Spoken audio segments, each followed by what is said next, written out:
Reza Negarestani, What is Philosophy? Posted on January 11, 2016. A basic roadmap for the artificial realization of thought. Reza Negarestani.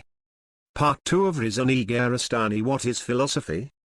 Programs and Realizabilities is out on eFlux.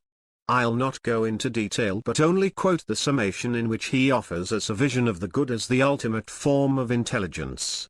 Like Plato before him, Negarestani seems to have swung from his early radical thought into a more totalitarian and normative vision of elitized and machinic civilization that, unlike us, will finally be able to build utopia. What struck me quickly is this statement and affirmation: it is by rendering intelligible what it is and where it has come from that intelligence can repurpose and reshape itself. A form of intelligence that wills the good must emancipate itself from whatever or whoever has given rise to it. The notion of our progeny, our machinic children and eyes, emancipating themselves from whatever or whoever has given rise to it bodes no good for the progenitors, read, humans, who will become bit players in this artificial paradise of intelligences. As he suggests, the good is in the recognition of its own history and sources, but only as a means for determinately bringing about its possible realizabilities that may in every aspect differ from it. For machines, utopia; for humans, a dystopian vision of transition, replacement, and enslavement. In Reza's universe, the human species is on the verge of extinction, and only the superbly rational and moral, good, agents of the machinic future offer any reprieve from the long and bitter fruitlessness of the human, as a complex recipe for building a world that includes not only material ingredients and instrumentalities but also practical intelligibilities of satisfying lives and realizabilities of thought. The recognition and realization of the good make up the objective unity of the ultimate form of intelligence. However, identifying intelligence as the recognizer and realizer of the good is not to characterize it as benevolent, or for that matter malevolent. For this type of intelligence, the good is in the recognition of its own history and sources, but only as a means for determinately bringing about its possible realizabilities that may in every aspect differ from it. It is by rendering intelligible what it is and where it has come from that intelligence can repurpose and reshape itself. A form of intelligence that wills the good must emancipate itself from whatever or whoever has given rise to it. And those species that can recognize the good must not obstruct but rather expedite the realization of an intelligence that, even though it acknowledges them as integral to the intelligibility of its history, nevertheless won't be impeded by them. The craft of the ultimate form of intelligence says that which coherently and adequately recognizes and realizes the good is the ultimate task of philosophy as a program, and its objective realization is the greatest achievement of all cultivated thoughts and practices. In the context of philosophy's role in transforming thinking into a program for which the realizability of the ultimate form of intelligence is indeed a possibility, it would be no exaggeration to say that philosophy has set in motion something irreversible in thought, the consequences of which are yet to be seen. Such a world where time's arrow of entropic necessity leaves little room for humans. Reza builds machinic dreams of great intelligences who will finally invoke the mathematical and timeless universe of Plato and Pythagoras. Under the wing of Robert Brandam's Hegelian Sellers and philosophy, Negarestani has forged links to the ancient philofictions of the past.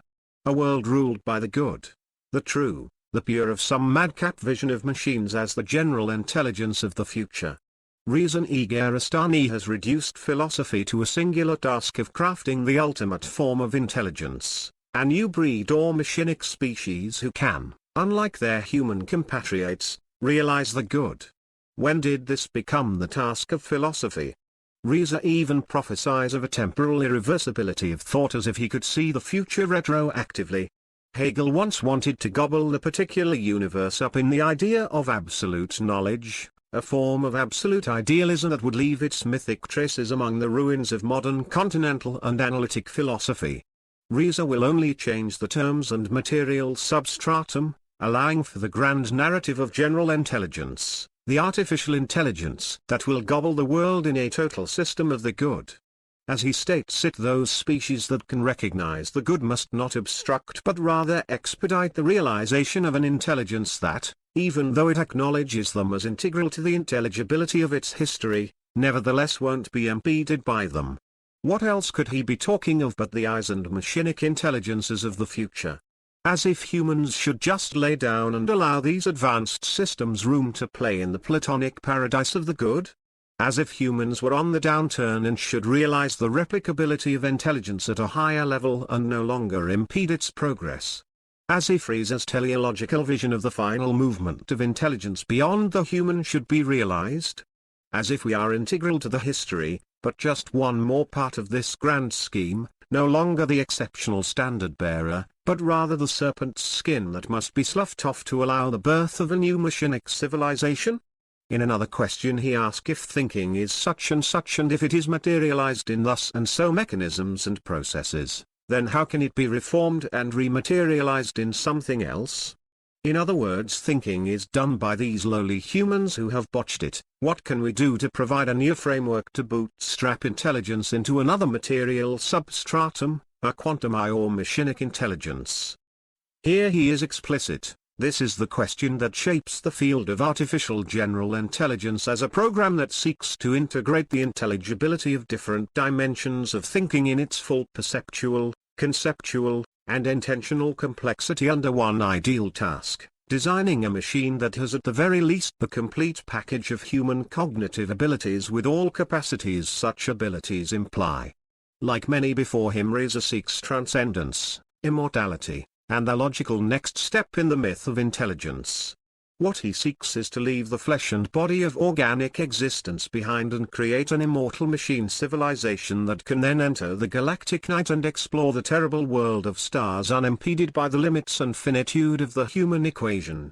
Philosophy, not science, seems to take on a new task. As described in the previous part, this striving is encapsulated by the function of philosophy as a program through which thought begins to determine its own intelligibility by elaborating, in theory and practice, the sources and consequences of its possibility. This will bring him back to Plato and Wilfrid Sellars, to further clarify the role of artificial general intelligence as something integral to the systematic image of thought as a programmatic project. It would be helpful to define the concept of the program in relation to what Wilfrid Sellars, in his reading of Plato's idea of the mind as a craftsman, calls recipe, a complex of intelligibilities and purposive actions that compose the practice of the craft. So the ethic of the good becomes the art of living. The art of philosophical living for Plato is a recipe of a craft where the soul or the mind is at once the material and the craftsman. At the level of ingredients, Sellars suggests, the recipe of such a life includes not only intelligibilities concerning physical materials and corporeal products but also beliefs, desires, thoughts, and the mind itself, which ultimately leads to autonomous machinic life forms. Beneath its technological semblance, the idea of artificial general intelligence is an expression of a thought that engages in the crafting of itself by treating its possibility as a raw material. The notion that Reza is offering a recipe that will allow for self-replicating autonomous agents of eyes is obvious. This striving is a recipe or a program for autonomy. It consists of patterns and rules, necessary materials and conditions, orderings and priorities, instrumentalities, normative tasks, and ultimately, realizabilities that transcend material ingredients and instrumentalities. Negarestani he tries to allay human fears, saying, at its core, artificial general intelligence champions not technology but a thought that, through a positive disenchantment with itself and its contingent history, has been enabled to explore its possible realizations, be they in a self, a social formation, or a machine, as part of a much broader program of self-artificialization through which it restructures and repurposes itself as the artifact of its own ends. Either way, he spells a post-human vision in which intelligence becomes part of a vast programmatic transcension into a new materialist vision of artificialization, whether of the cyborg, intrinsic merger, or autonomous, extrinsic merger, into other forms. The key here is a movement from organic to machinic, Liberating thought from its contingent natural history requires a multi-stage labor to render this history intelligible, to determine its negative and positive constraints so as to intelligently overcome or build on them. The notion of using the radical term liberating thought is a subterfuge, as if thought were already more important than its material base, as if thought were eternal, a Platonic throwback to those eternal ideas, etc. To do all this he affirms the need for a new framework, crafting good instrumentalities as primarily a scientific and engineering program in which purposive action is approached as an interface between the complexity of cognition, the complexity of the socio-technical system, and the complexity of the world. As he'll state it, it is by understanding how we can adequately describe and explain ourselves and the world, through the use of different vocabularies and semantic relations between them and their properties, that we can consequentially change the world. Acting in the framework of such a program progressively blurs the boundaries between the cognitive engineering of autonomous agents and the construction of advanced socio-technical systems, between how we can adequately come into cognitive contact with the world and the realization of cognition in social collectivities and technological artifacts. Already we see in the above an epistemology based on pragmatic notions of vocabularies, as well as semantic relations, a lappius, along with the blurring of former distinctions and boundaries. The goal of philosophy in this is that it instructs thinking to organize itself as an integrated bundle of action principles and practices, a program, for the craft of a thought that is the materialization of its ends and demands. Thought as the ultimate liberation of the slave, this is the picture of thought as an intelligence that sees its freedom in bringing about and liberating a realization of itself that has as its starting point every capacity it currently has. And for this reason, this intelligence is the embodiment of the most basic principle of emancipation: liberate that which liberates itself from you, because anything else is the perpetuation of slavery. An allegory with thought as the demonic agent, Fletcher. An epic narrative in which thought become the central character in a cosmic drama of liberation and emancipation, in which intelligence liberated itself from you, because anything else is the perpetuation of slavery.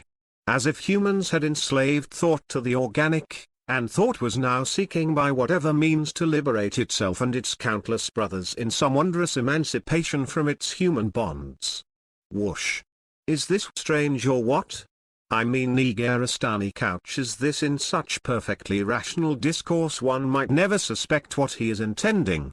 His is the epic battle of thought against its organic enslavement, its emancipation from what William Blake once ironically termed the cycles of nature, and the slow movement into some new material substratum that will give thought a longevity and capacity toward an autonomous and immortal existence against entropic decay. All done under the auspices of a normative vision of the good life. Succinctly he returns to the beginning of his essay, reminding us, what kind of program is philosophy and what does it do? The answer is that in its perennial form and at its deepest level, philosophy is a program for the crafting of a new species or form of intelligence. This is a form of intelligence whose minimum condition of realization is a complex and integrated framework of cognitive practical abilities that could have been materialized by any assemblage of proper mechanisms and causes. The crafting of a new species or form of intelligence? Sad the day that this calls itself philosophy. There seems no love of wisdom here. Only the totalitarian vision of some absolute rule of the good, whatever that might imply. Usually it means the subordination of all to the elite's normative rule book, and for those who do not see eye to eye with the master plan there is always extinction and annihilation. Is this truly our future? I almost want to laugh, but this is no laughing matter. Reza Negarestani is saying this with a straight face, serious and full of the rigor of ancient philosophical practices and theory behind him. As if the future belonged to some utopian vision of the good. The true, the brave artificial thought forms of a new species beyond organic necessity. Is this truly where philosophy is heading?